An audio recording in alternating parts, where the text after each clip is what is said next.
میرے کانوں سے ایک آواز ٹکرانے لگی، ایک چرچراہٹ، جیسے کوئی جھولا جھول رہا ہو اور جھولا بری طرح زنگ آلود ہو۔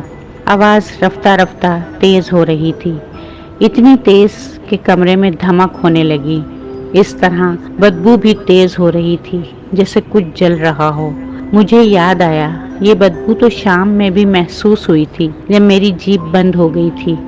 میں ڈر سے کانپنے لگا کہ اچانک لائٹ بند ہو گئی، کمرے میں گپ اندھیرا ہو گیا۔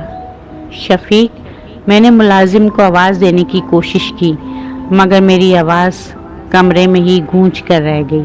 ہمت کر کے میں بستر سے نکلا، ٹٹول کر کھڑکی تک پہنچ گیا، ڈرتے ڈرتے پردہ سرکایا اور میرا دل خوف سے پھٹنے والا ہو گیا۔ سامنے اجاڑ بیابان لان میں، اس آدھی رات کو مکمل اندھیرے میں ڈوبے اس پراسرار گھر میں، چاند کی مدھم روشنی میں وہ جھولے پر بیٹھی ہوئی تھی، لمبا سفید لباس پہنے، اپنے سارے لمبے بال آگے اپنے چہرے پر ڈالے، سر جھکائے وہ لمبے لمبے جھولے لے رہی تھی۔ میں تھر تھر کانپ رہا تھا، مجھ میں اتنی ہمت بھی نہیں تھی کہ پردہ واپس آگے کر دوں۔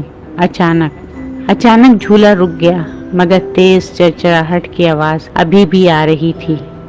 جھولے پر بیٹھی ہوئی عورت نے اپنا جھکا ہوا سر آہستہ آہستہ اوپر کرنا شروع کیا، جیسے کوئی سلو موشن کا سین چل رہا ہو۔ پھر اس کے بالوں کی اوٹ میں سے اس کی آنکھیں، اس کی سرخ آنکھیں، خوفناک آنکھیں مجھ پر جم گئیں۔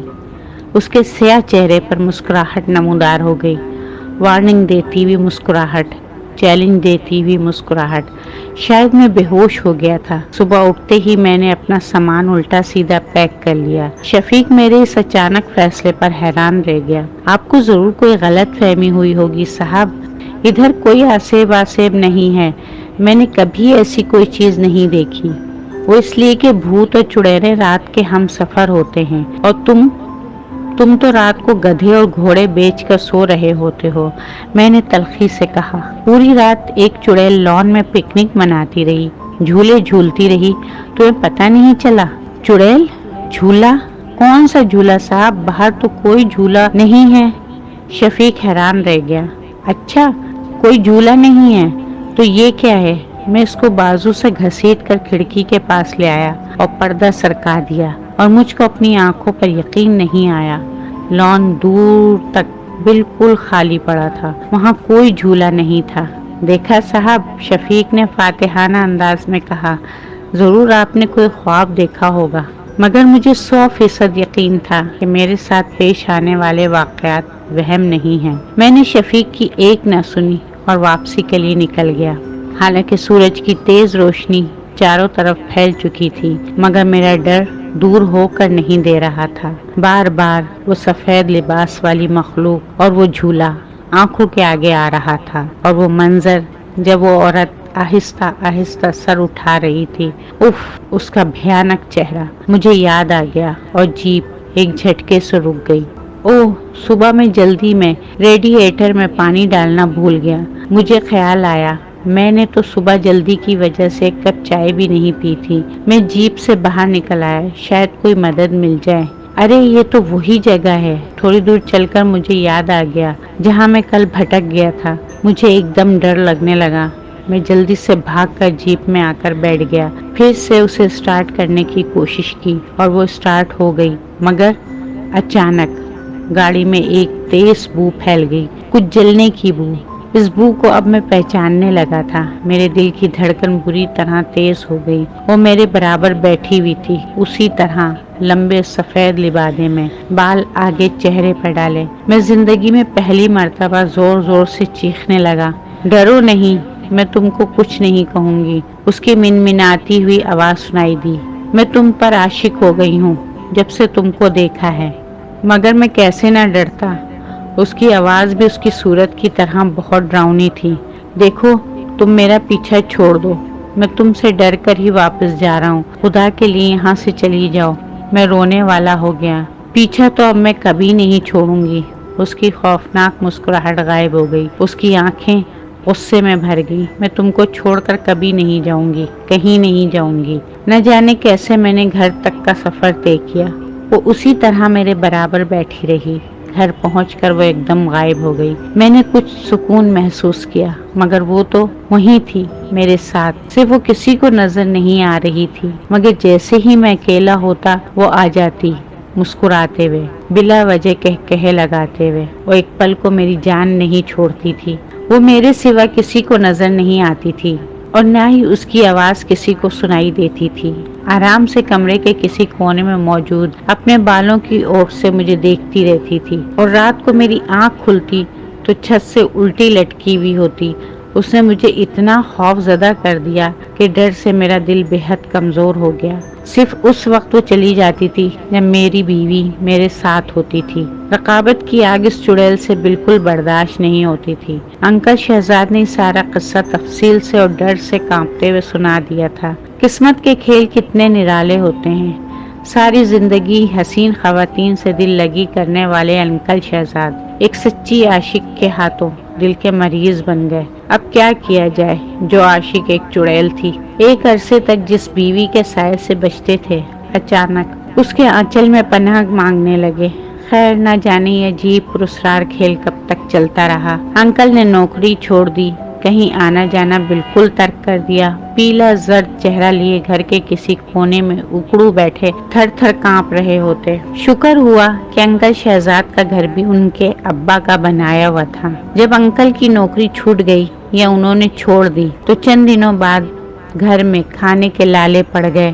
آخر ان کی اماں جان نے کچھ اضافے کروا کر اوپر کی منزل کرائے پر اٹھا دی۔ جیسے تیسے گزارا ہونے لگا۔ زہرا خالہ کی نہ تو اتنی تعلیم تھی، نہ ہی اتنا اعتماد کہ کہیں نوکری کر لیتی۔ اوپر سے دونوں بچیاں بھی گھر کے اتنے عجیب اور گھٹے ہوئے ماحول کی وجہ سے اتنی کم ہمت اور کم اعتماد نکلی کہ ٹھیک سے بات تک نہیں کر پاتی تھیں۔ ڈھیر سارے سال گزرے۔ شہزاد انکل کی اماں آخرکار دنیا چھوڑ گئیں۔ بچیاں بڑی ہو گئیں۔ شہزاد انکل کے اوپر مخلوق کا عشق لاحاصل بھی آخر مدھم ہو گیا۔ اب وہ ہر وقت ان کے پاس نہیں ہوتی تھی، بلکہ کبھی کبھار اپنے محبوب کے درشن کرنے تشریف لایا کرتی تھی۔ خیر، یہ ساری رام کتھا تو وہ ہے جو میں اپنے بچپن سے سنتا چلا آیا ہوں، مگر اب میں اصل بات کی طرف آتا ہوں۔ نہ تو مجھے کسی چڑیل پر یقین تھا، نہ انکل شہزاد کے اس پروپیگنڈے پر کہ وہ اس قدر لاچار اور کمزور ہو چکے ہیں کہ کوئی کام ہی نہیں کر سکتے۔ نہ تو نوکری، نہ ہی کوئی گھر کے کام۔ میں نے سالوں سے ان کو گھر میں موجود اخبار اور کتابوں کا مطالعہ ہی فرماتے دیکھا تھا۔ رات کو ٹی وی کے آگے بڑا جمان ہو جاتے۔ لوگ کہتے ہیں کہ ان کی حالت برسوں بہت بری رہی ہے، مگر اب تو بالکل صحت مند لگتے تھے ہر اعتبار سے۔ ان کا کہنا تھا کہ شدید خوفزدہ رہ کر ان کے اعصاب جواب دے چکے ہیں اور وہ کوئی کام کر ہی نہیں سکتے۔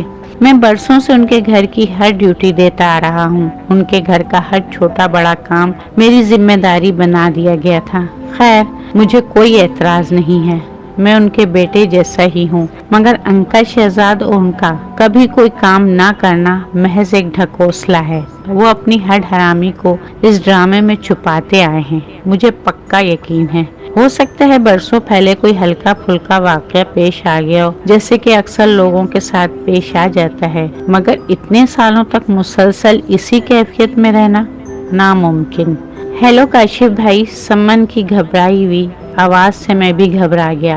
ہاں سمن، کیا ہوا ہے؟ خیریت تو ہے؟ وہ کاشف بھائی، امی کی طبیعت بہت خراب ہے، بے ہوش ہو گئی ہیں۔ ابو نے کہا ہے آپ کو کہوں کہ ڈاکٹر کو لے آئیں۔ میں زہرا خالہ کی طبیعت کا سن کر خود بھی پریشان ہو گیا تھا، مگر ابو کا نام سن کر بری طرح تپ گیا۔ تو موصوف ڈاکٹر کو بلانے کی زحمت بھی نہیں کریں گے؟ مفت کا نوکر جو ملا ہوا ہے۔ خیر، خود پر کنٹرول کر کے سمن کو تسلی دی۔ رات کے 1:30 بج رہے تھے۔ اپنے دوست اور پڑوسی ڈاکٹر نعمان کو نیند سے اٹھا کر خالہ کے گھر لے گیا۔ شکر ہے خطرے کی بات نہیں تھی۔ ان کا بلڈ پریشر ہائی ہو گیا تھا۔ ظاہر ہے ایسے شوہر کے ساتھ زندگی گزار کر بلڈ پریشر تو ہائی ہونا ہی تھا۔ آج پتہ نہیں کیوں مجھے انکل پر ہمیشہ سے زیادہ غصہ آ رہا تھا۔ بیچاری خالہ کتنی کمزور ہو گئی تھی، اور ایمن اور سمن ڈری سہمی زرد رنگت والی لڑکیاں ان میں تو اتنی ہمت بھی نہیں تھی کہ بیمار ماں کو ڈاکٹر کے پاس لے جاتی، سر پر باپ کی موجودگی ہوتے ہوئے بھی۔ کیا عمر ہوگی انکل کی؟ میں نے دل میں حساب لگایا، 52 یا 53 سال۔ وہ بالکل جوان نظر آتے تھے، بقول ان کے وہ دل کے مریض بن چکے تھے، مگر وہ ابھی بھی ایک اشارے سے کسی کو بھی درد دل میں مبتلا کر سکتے تھے۔ میں نے ایک زہریلی نگاہ ان پر ڈالی، ان کے صرف چند بال سفید ہوئے تھے، چہرے پر کوئی شکن نہیں تھی۔ میرے ساتھ بیٹھے وہ یقیناً میرے بڑے بھائی لگ رہے ہوں گے۔ کاشف بھائی، آپ آج یہیں رک جائیں پلیز، امی کی طبیعت ٹھیک نہیں ہے، ڈر لگ رہا ہے، سمن نے التجا کی۔ میں ویسے تو اکثر یہاں آتا جاتا رہتا تھا، مگر رات کو رکنا مناسب نہیں لگ رہا تھا، مگر سمن کے پیلے پڑے چہرے کو دیکھ کر مجھے ترس آ گیا۔ چلو ٹھیک ہے، میں امی کو فون کر کے بتا دیتا ہوں۔ سمن مطمئن ہو گئی۔ میرا بستر انکل شہزاد کے کمرے میں لگا دیا گیا۔ میں نے کوفت محسوس تو کی، مگر سارے دن کا تھکا ہوا تھا اور اس وقت رات کے 3 بج رہے تھے۔ میں لیٹتے ہی سو گیا، مگر رات کو اچانک میری آنکھ کھل گئی، جیسے ہوا کا تیز جھونکا میرے چہرے سے ٹکرا گیا ہو۔ ایک عجیب بو محسوس ہو رہی تھی، جیسے کچھ جل رہا ہو۔